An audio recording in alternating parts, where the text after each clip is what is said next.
Hello everyone, gather round for another tale of conquest and treachery.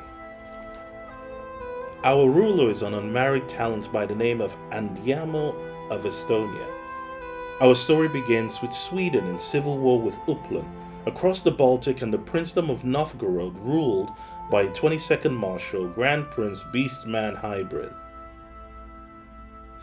This would be great if he were an ally to Estonia. Unfortunately for our tale, he despises Andiamo. To the north and south are small nations and tribes who spend their spare time stabbing at each other repeatedly. The plan moving forward is to expand and survive the Christian hordes that will inevitably come. The only problem is, the only vassal is a clubfoot who dislikes Estonia. Our vassal brings to the table his talents as a clubfoot, diligent, arbitrary, temperate, and chaste leader. After some bribing by Andiamo, the clubfoot came around to seeing things our hero's way. It was so effective, the lone vassal agreed to increase his obligations to our chieftain. Looking at the conditions of Estonia's neighbors, a plot is immediately begun with the intent to kill Novgorod's prince. Support from his inner circle is necessary and non-existent. Thus it came to be that the spy master went forth to recruit some help in offing the prince and bringing his inept child to the throne. Bored, waiting for news from Novgorod, Andiamo decided the appropriate pastime would be to hunt a bear. He bravely charges forward ahead of his men to be the first to face the bear with his sword. The results came in predictably. Andiamo was severely injured and the bear wasn't killed. Returning from his life-threatening hunt, Andiamo naturally begins his wedding to the beautiful Peksheka. He decides not to collect a tax from the people to present her a wedding gift, gaining him much prestige among the people. The favor of his people presents the opportunity to engage in a war, and the Ingrans are easily forced into the realm, uniting the Estonian duchy and doubling the realm's size.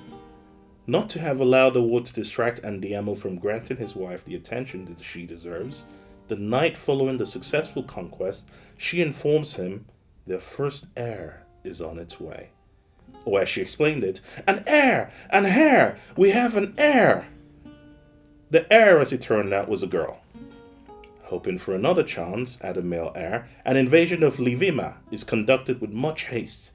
This may have been a mistake for any other leader, not Andiamo. The evenly marched forces clashed fiercely, and many lives were lost, but Estonia was the victor in the end. Shortly after a war, southwards is conducted, and the Duchy of Latvia is claimed without dispute as well. Estonia continued to grow through several conquests. Yet news was coming in of battles between Romans and Turks, strange peoples Estonia had never encountered. It was when news of the formation of Rome arrived that Andiamo realized his nation was beginning to come into contact with empires capable of challenging its claim to the pagan Baltic region.